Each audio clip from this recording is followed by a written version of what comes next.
Olá, amigos! A história de hoje é sobre uma incrível avó que foi expulsa de uma concessionária somente porque queria realizar o sonho de um neto. O que ninguém sabia era o motivo que a levou até lá. Há momentos em que acreditamos infantilmente que um impulso de decisão pode nos trazer a paz que os nossos corações anseiam. O caso de uma velha senhora que olhava ao seu redor e se sentia confusa exemplifica isso bem. Ela não entendia por que os jovens, que poderiam facilmente serem seus netos, insistiram em tirá-la daquele carro em exposição. Mas deixe-me contar o que aconteceu com eles e como foi essa história.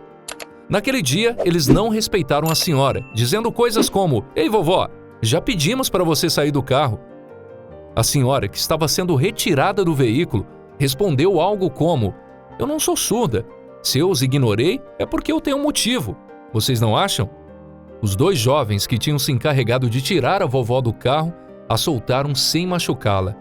A velha mulher olhou em volta daqueles homens e ela viu como os outros consultores de vendas zombavam ou faziam vista grossa para o que acontecia. E ela se sentiu humilhada nas profundezas de seu coração. E tudo o que queria era gritar com eles, pois ela sabia mais sobre um carro do que todos aqueles arrogantes. E quando ela estava prestes a brigar por causa daquele tratamento desumano, a velha senhora desistiu quando olhou para suas próprias mãos, enrugadas e manchadas pelo sol e pelo tempo de trabalho, em um ambiente que todos poderiam facilmente classificar como masculino, mas essas marcas nas mãos significava todo o esforço de sua vida. Então ela saiu de seus pensamentos quando o gerente da concessionária a abordou. Ela pensou que talvez o homem fosse colocar aqueles rudes no lugar deles, mas a realidade foi o oposto. "Senhora, eu peço que desocupe o estabelecimento. Está nos dando uma má impressão e eu tenho pessoas com crédito de verdade que estão interessadas nesse veículo. E você acha que eu não tenho poder de compra?" indagou a velha senhora. "Senhora, por favor, olhe para você. Eu acho que você não sabe nem como dirigir. Sei que está apenas entediada e está nos fazendo perder tempo, além de distrair minha equipe." A vovó ouviu novamente um murmúrio de risos dos conselheiros mais próximos a ele.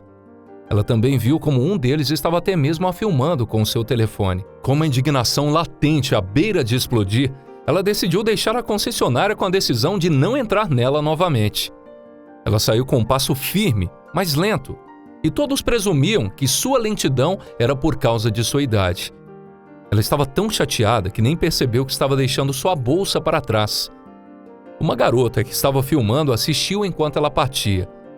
Com um sentimento amargo de que tinha sido uma covarde por não ter defendido uma pessoa necessitada quando precisou dela, ela observou quando um de seus companheiros pegou a bolsa velha e surrada da senhora e a carregou até a porta dos fundos, com a intenção de jogá-la fora. Ela correu para detê-lo e disse-lhe para dar a ela, e que ela levaria a bolsa de volta para a velha. "Bem, faça o que quiser, mas eu só acho que ela não vai ficar muito feliz. Ainda mais que você também estava zombando dela. De qualquer maneira, é bom que você tire isso daqui." "Eu não estava zombando dela. Na verdade, aquilo tudo foi horrível para mim", a menina respondeu. "Tanto faz. Só tome cuidado porque a bolsa é pesada." Era verdade que mochila velha pesava pelo menos 2 quilos, mas a moça não ligou. Ela colocou no ombro e correu para alcançar a velha, que havia saído há pelo menos 3 minutos. A velha senhora estava em uma praça próxima, lamentando a situação horrível que ela passou e o quão estúpida ela tinha sido por não se defender. A jovem funcionária da loja a encontrou em um banco, com a cabeça baixa, então ela caminhou lentamente e colocou a mochila ao lado dela. Sentindo o peso de sua mochila, a velha se assustou e viu a jovem, então puxou sua mochila em seus braços. Ela agradeceu a menina e disse que a mesma poderia se retirar. "Venho pedir-lhe que perdoe tudo o que passou nas mãos dos meus colegas e o que eles fizeram."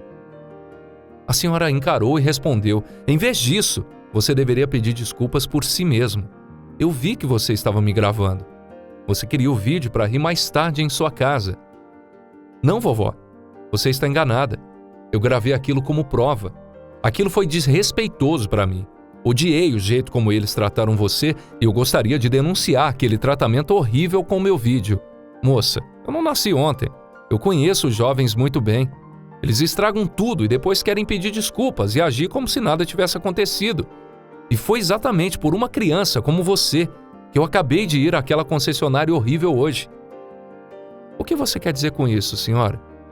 A velha não tinha certeza se queria contar sua história para aquela garota de aparência boba, mas ela parecia ter tanta coragem dentro dela que ela precisava drenar isso de alguma forma. Então ela começou a contar sua história. Seu nome era Esther, e ela tinha ido àquela concessionária a pedido de seu neto. Foi um pedido estúpido, já que ele não estava mais lá para saber que a sua avó realmente havia atendido o seu pedido. Toda a sua vida ela sempre foi fascinada por carros. Era um gosto estranho para uma mulher, mas ela não podia deixar de se sentir atraída por essas máquinas maravilhosas e entender como elas funcionam. Quando ela era adolescente, ela soube da existência de oficinas de automóveis. Ela decidiu que essa deveria ser sua profissão. Ela não se importava se seus pais discordavam. Ela não poderia se imaginar em um lugar melhor do que uma garagem, com os mistérios não descobertos que os carros danificados representavam. Esquece isso. Nenhuma filha minha vai virar um macho de macacão engordurado e ficar cercada por velhos bêbados e safados. O que eu quero fazer na minha vida não é da sua decisão. Eu farei o que eu quero. Esther nunca esqueceria a surra que seu pai deu a ela naquele dia e também no dia em que ela firmemente tomou a decisão de se tornar uma mecânica profissional. Quando completou 18 anos, ela deixou a casa de seus pais. Sua mãe e seus irmãos choraram muito, mas sua decisão já havia sido tomada. E mesmo que seus pais não queriam ajudá-la, ela estava determinada a não desistir. Ela passou a morar com vários amigos enquanto estudava mecânica com os livros que havia comprado.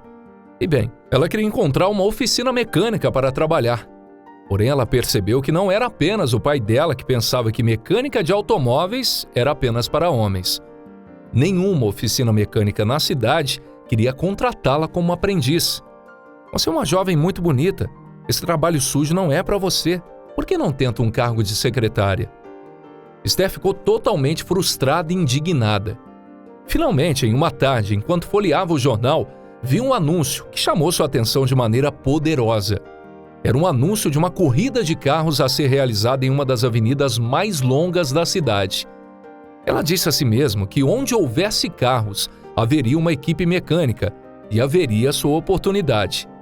E ela não se enganou. O dia da corrida foi muito agitado. Havia muita atividade e montadoras de todo o país se reunindo para demonstrar as vantagens de seus novos modelos. Ela abordou vários deles, perguntando se eles estariam interessados em um aluno, mas todos deram-lhe uma resposta negativa. Estava prestes a desistir quando viu um stand muito pequeno, com quase nenhuma equipe. Estavam promovendo um modelo pequeno que mal cabia 2 pessoas. Ela se preparou e disse que era pior se arrepender de ter feito algo do que não ter feito. Oi, bom dia. Estou procurando emprego. Vocês têm vagas para aprendiz de mecânico? Sim, sim. Mas espera, é para você? Sim.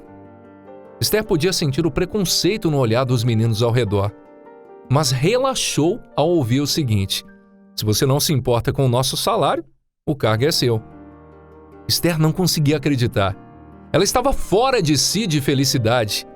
Porém, o caminho que ela escolheu não seria fácil, pois mecânicos mais experientes a provocavam e muitas vezes perdiam a paciência ao tentar explicar para ela. Ela ainda estava aprendendo sobre todas as peças e componentes e, com o tempo, começou a fazer sugestões inteligentes. E logo sua opinião se tornou importante, permitindo que ela se expandisse dentro da empresa num ciclo natural. Ela se casou com nada mais nada menos do que um piloto de corrida. Seu casamento foi um daqueles raros casos em que foram tratados com uma mistura de afeto, respeito e amizade. Ela foi promovida a mecânica-chefe e recebeu a honra de estar no comando de todas as corridas em que seu marido competiu, verificando se estava tudo em ordem na hora da corrida. Foram momentos únicos para os dois e criaram 2 filhos que resolveram seguir outros caminhos que nada tinham a ver com mecânica ou carros. Mas isso estava longe de deprimi-la, pois ela sabia que nunca cometeria o mesmo erro que seus pais fizeram ao criá-la. Ela acabou se aposentando da empresa com uma boa pensão que lhe permitiu viver confortavelmente. Após a morte do seu marido, poucas coisas ainda a mantinha feliz, e uma delas era o seu neto Jonas. Ele era um homem charmoso, mas imprevisível, pois ele poderia ser bom em um dia e no outro ele poderia simplesmente desaparecer de casa por 3 dias. Ele queria ser um piloto de corridas como seu avô, embora os requisitos tenham mudado muito com o tempo e não seria tão fácil. Apesar de ser um pouco indisciplinado, o jovem sentia que a única pessoa que realmente entendia ele era sua avó, pois ambos possuíam aquele espírito irreverente. Vovó, quando eu for piloto e tiver milhões no banco, vou te dar o dinheiro para comprar o carro que sempre quisemos.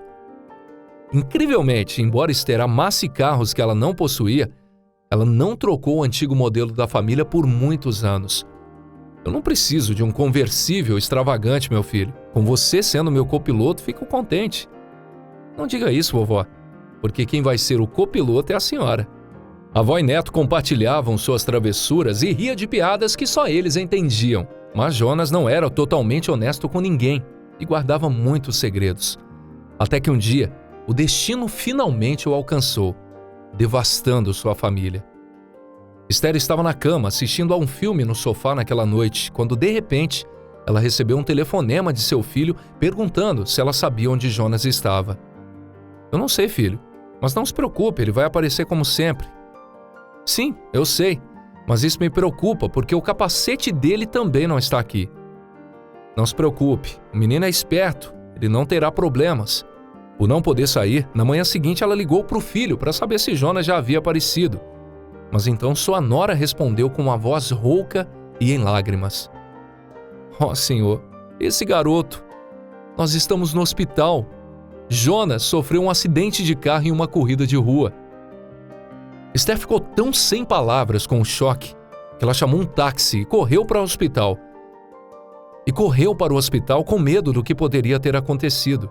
Apesar do protesto de seu filho, ela decidiu ficar com o jovem até que ele acordasse do coma. Ele permaneceu cerca de 15 dias nesse estado. Em uma das noites em que Esther estava de plantão, apesar das objeções do filho, Jonas acordou. Vovó, onde eu estou? Meu netinho, você está no hospital. No hospital? Mas eu pensei que tinha vencido a corrida. Isso não importa. Nós realmente estamos preocupados com o susto que você nos fez passar, porque você entrou em uma corrida de rua boba. Ele queria mostrar que estava pronto para pilotar. Eu sei, eu pensei que eu estava indo bem, eu só precisava de alguns metros para ganhar. Bem, você fez o contrário. Você não está nem um pouco pronto para essa responsabilidade. Os dias se passaram e Jonas pareceu melhorar. Um dia em que ela ficou especialmente feliz foi quando ele revelou um segredo para ela. Você sabe, vovó, eu venci a corrida. Meus amigos que vieram me visitar me disseram que o dinheiro do prêmio está lá na minha mochila. Eles trouxeram para mim e me disseram que foi a corrida mais emocionante que eles já viram. E esse dinheiro é o suficiente para comprar aquele carro que sempre quisemos. E eu vou comprá-lo quando eu sair daqui. Ei, garoto, pare de falar tanta besteira e vá dormir se quiser se recuperar. Esther pensou que todas aquelas palavras do jovem eram pura ilusão, mas quando ela abriu a mochila, ela viu que ele estava dizendo a verdade. Uma grande quantia de dinheiro estava lá dentro, e ela não queria dizer nada ao filho e à nora, por medo de que punissem um jovem com mais severidade e desencadeassem uma onda maior de rebelião. Depois ela percebeu que a sua decisão não tinha sido tão errada, pois Jonas faleceu 2 dias depois, por complicações com seus ferimentos. A perda dele foi devastadora para os seus pais, já que Jonas era filho único, e a reação de seu filho foi terrível. Ele gritou com ela que, por causa de sua influência, Jonas cresceu com a ideia maluca de se tornar um piloto como seu pai. E Esther realmente também se sentia culpada, pois ela não deveria ter encorajado seu neto a perseguir seus sonhos, acreditando que ele teria tanto sucesso quanto ela. Muitos meses se passaram, e ela ainda estava grogue de dor. Ela não conseguia encontrar uma maneira de compensar a culpa que sentia, até que em uma tarde, quando ela não parava de chorar, viu a velha mochila dele em um canto do quarto. Ela abriu e viu que o dinheiro ainda estava lá. Ela enxugou as lágrimas e se lembrou de que Jonas havia dito a ela tantas vezes: quando eu sair daqui, nós compraremos o carro que nós sempre quisemos, e você será meu navegador. Ela decidiu deixar essa ideia de lado, dizendo que o dinheiro seria melhor gasto em uma fundação de caridade, mas a ideia simplesmente não saiu de sua mente. 2 meses se passaram, E Esther continuou a sentir a mesma coisa, até que um dia se cansou de tudo. Ela pegou a mochila e foi até a concessionária onde tinha visto aquele carro esporte.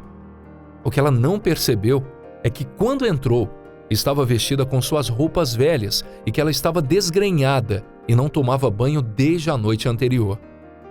Seu rosto parecia inchado e cansado. Ela não tinha expressão digna que sempre a caracterizou, além de estar com a mochila velha e surrada do neto. Os consultores de vendas ficaram surpresos ao vê-la entrar em uma loja daquelas. Ainda mais quando, sem qualquer demora, foi direto para o modelo esportivo mais caro.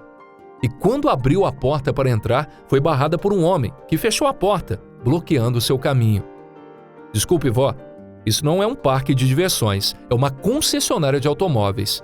Por favor, vá embora. Esther ouviu uma torrente de risos ao seu redor e ela se sentiu novamente aos 18 anos, pedindo um emprego para o qual eles acreditavam que ela não era qualificada. Ela se desculpou, mas ela gostaria de falar com outro atendente e ela tentou novamente abrir a porta, mas o homem não a deixou. Ela lutou com ele até que conseguiu entrar no carro. Em menos de 30 segundos, 2 pares de mãos a seguraram e a forçaram a sair do carro. E o resto da história você já conhece. Eu vim aqui para chorar. E depois você me veio devolver a única coisa que restou do meu neto. A jovem ficou olhando Esther por um longo tempo, sem saber o que dizer, e da maneira mais honesta que ela pôde encontrar, disse: Eu realmente sinto muito por tudo o que aconteceu. Eu realmente não esperava que você tivesse uma razão tão dolorosa para comprar aquele carro. Eu sei que um pedido de desculpas pelo meu chefe e pelos meus colegas não vale muito. Mas se desejar, eu posso dar um jeito de vender para você o carro. A velha senhora olhou para ela e sorriu calmamente. Não, garota, eu não quero mais aquele carro. Falar com você me fez perceber que não há nada que vai me devolver meu neto. Você foi toda a ajuda que eu precisava e agradeço de coração. A garota se despediu de Esther com um grande abraço. Mas ela ainda se sentia mal por ela. Então decidiu fazer o upload do vídeo dela na internet e fazer a reclamação. O vídeo foi um boom, e a maioria das pessoas se solidarizaram com Esther, ainda mais depois de ler o motivo pelo qual ela estava tentando comprar aquele carro em particular.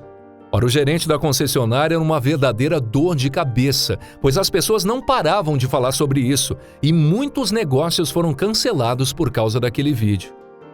Para tentar limpar a imagem, ele tentou convidar Esther para aquela concessionária e dar a ela de graça o carro que ela tentou comprar na ocasião. Infelizmente para ele, Esther não só não aceitou, mas ela publicamente o humilhou em outro vídeo que foi secretamente gravado por seus outros netos, filhos de seu filho mais novo. Não tenho nada para falar com charlatões que só se preocupam com sua boa imagem e o dinheiro que podem receber. Graças a Deus o dinheiro foi doado a uma fundação que ajuda as pessoas que entraram em coma, e eu não tenho nada para você. Eu não quero nada de graça. Saia da minha casa. Alguns dias depois que o segundo vídeo se tornou viral, Esther recebeu um convite para a televisão para contar com mais detalhes tudo o que ela viveu. Ela aceitou apenas com a condição de que não convidasse a concessionária, porque ela sentiu que poderia ser uma armadilha para ver a cara de idiota. Quando foi questionada por que ela não queria aceitar o carro, já que isso significava tanto para ela e seu neto, ela respondeu: Eu não aceitei porque nada pode me devolver meu neto. E aquele carro, aquela carroceria, realmente não significa nada. O que é realmente importante foi o tempo que eu compartilhei com ele. Os sonhos que eu guardarei na minha mente são uma doce ilusão onde eu sempre posso ir. Se eu tivesse aquele carro, seria uma tortura para mim, porque eu me lembraria todos os dias e nunca ia conseguir entrar em um carro que deveria ser do meu neto. Prefiro guardar com carinho aquele sonho não realizado até que eu o encontre na vida após a morte. A história de Esther nos lembra que há momentos em que as decisões por impulso nem sempre nos dão o que queremos, e é preferível esperar até que a calma dite nossos verdadeiros desejos e sentimentos. E você? Acha que teria agido da mesma forma que Esther? Deixe sua resposta aqui nos comentários e Deus te abençoe. Obrigado por assistir e até a nossa próxima incrível história.